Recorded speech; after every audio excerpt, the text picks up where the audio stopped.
As you know, I'm a trained medical doctor. I was trained at St. Mary's Hospital Medical School of London University. I had the honor and the privilege of being selected as one of the resident doctors of my own university, and then I had the extreme honor of being one of the last students of Sir Alexander Fleming, who discovered penicillin. I'm telling you this to let you know that I was brought up in scientific environment of medicine. So when I discovered that water has medicinal properties, I realized that this topic was never taught to me at the school, and I became curious, so I continued to research the medicinal properties of water, and in 2 years and 7 months I treated over 3,000 people with peptic ulcer disease with water successfully, and I made a report on this discovery, and it was published as the main editorial of the Journal of Clinical Gastroenterology in June of 1983.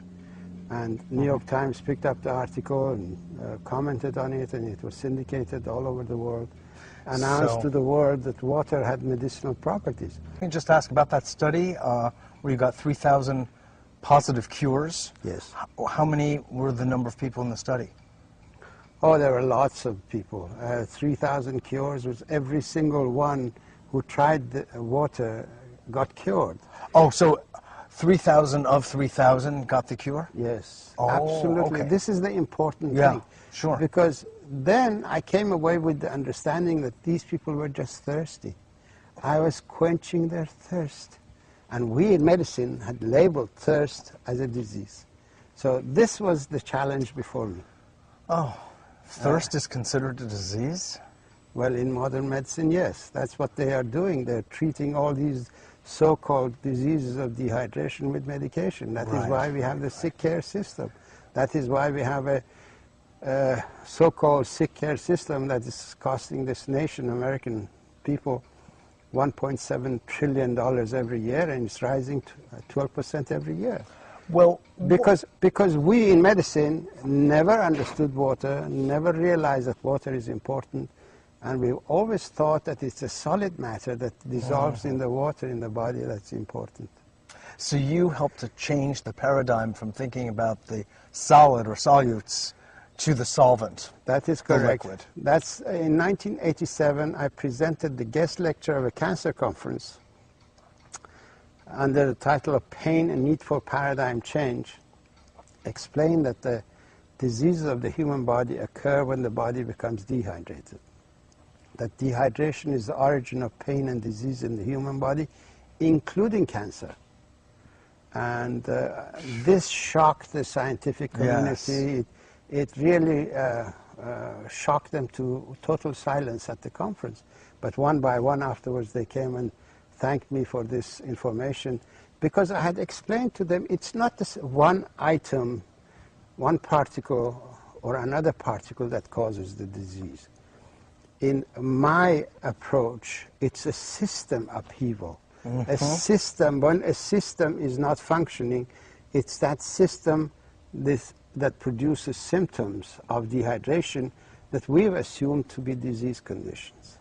So basically what you're saying, doctor, is that virtually all, if not all, diseases are really caused by systemic dehydration.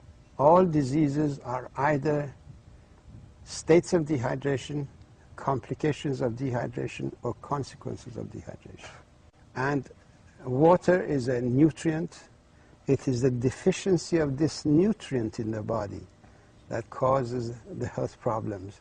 Depending on where this nutrient is missing in the physiological arena of the body, that area begins to manifest the symptoms of that deficiency.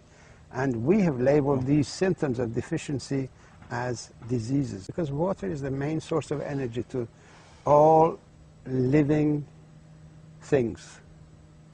It is water that energizes all physiological functions. When you break down meat, a chunk of meat, unless water is there to break it down, that meat is absolutely useless. It has absolutely no energy for your body. It is only when it's hydrolyzed, broken down by water, that the energy of meat comes out. but it's actually mostly the energy of water that is given to the meat. The process of hydrolysis is a metabolism of water, and the medical community has assumed that water has absolutely no metabolism. It's an inert substance. It is a solvent, a means of transport, and a packing material. These are three life-sustaining properties of water. But water has three other life-giving properties. The life-giving properties of water are it produces hydroelectricity where you need electricity, when you need energy.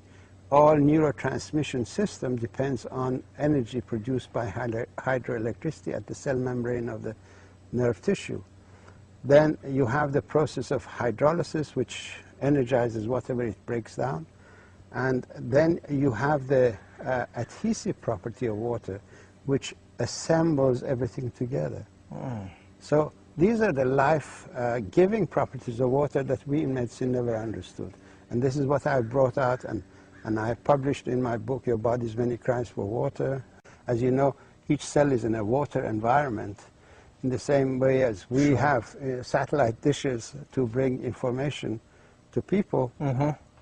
The cells of the body have their own satellite dishes for watery environment. They receive the information, and they process that information. Now, in dehydration, this satellite system is shut down. All the receptors go into the cell, and the cell has no means of connection to the outside. So it doesn't recognize there is a cell next to it. So it begins to grow and expand and expand. So it breaks boundaries, and that's why cancer becomes a lumpy thing, because its receptor system of the cells have gone. I see. There is a lot of... How about, though, then in rehydration? If they come back.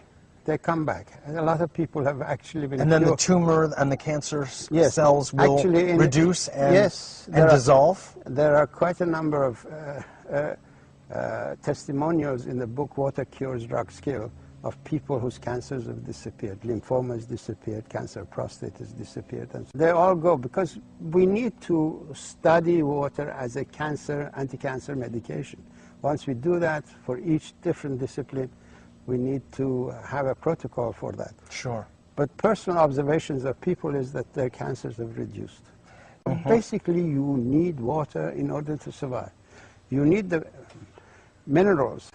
The essential minerals are calcium, magnesium, potassium, selenium, zinc. These are the intracellular minerals.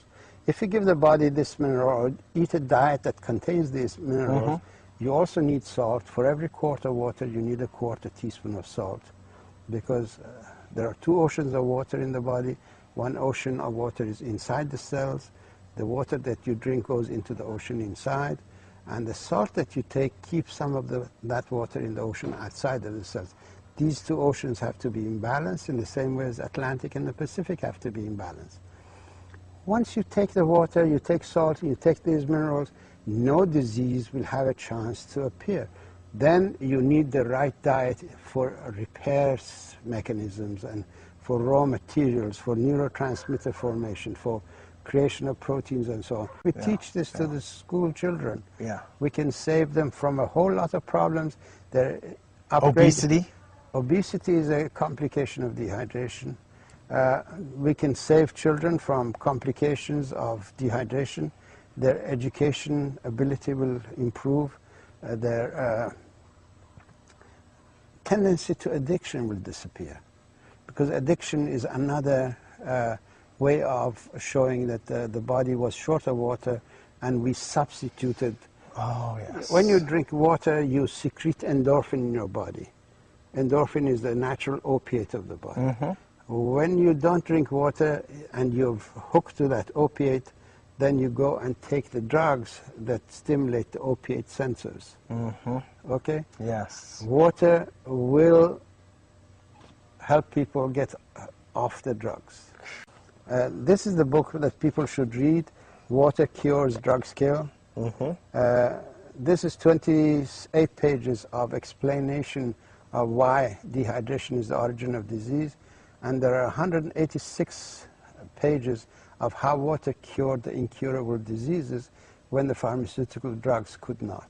Because of their lack of understanding of water, they've created an environment where the drug industry has taken advantage and has converted our healers' protocol into a killer's protocol.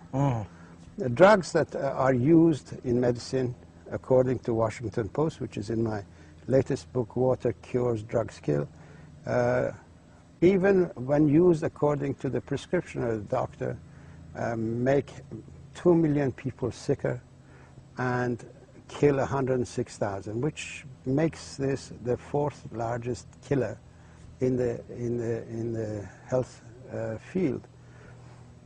So when we realize that we doctors prescribe this medication to kill people, which kills people, obviously we are doing it in order to save them, but we don't realize that we've been really had by the pharmaceutical industry. You know, it's funny though, because you say to save people, but the doctors know better than the patients what the series, and it's always a series, of side effects are. And they often involve virtual liver shutdown or almost kidney failure. I mean, it's almost to that a point where the toxicity of the drugs is so severe. It makes one really question what the doctors are thinking relative to the life-saving effects of these drugs. Well, Mitchell, unfortunately, we doctors are forced by the people, by the advertising of the pharmaceutical industry that takes the information directly to the public and says to the public, go and ask your doctor if this is good for you. What doctor is there to say, no, it's not good for you, and then be sued afterwards? So basically, drug industry... So the doctor's being put into this compromised position. Yes, doctor is unwittingly being used by the pharmaceutical industry. As a salesman. As a salesman. Literally, yes. A sophisticated salesman. Now, you brought your findings to the AMA, to the FDA, to NIH. Yes. And they ridiculed it. Obviously, what I propose... It drove them to drink. What I propose is not a money-making situation. So the sick care system survives and thrives on people staying sick. If they cure people who are sick, then there is no reason for their existence. So they realize this outcome, and naturally they try to push this information out of the way. But as philosophers of science have said, Thomas Kuhn, when such a situation, conflict arises, then you have to go to the public and let the public be judged. Yes. And that's what I have done. These books are in order to arouse the public and inform the public that this is an issue before them, and they should force the government, the NIH, the FDA to look at water as a medication, begin to study it, and stop being subservient to the pharmaceutical industry that enjoys killing people in order to make money.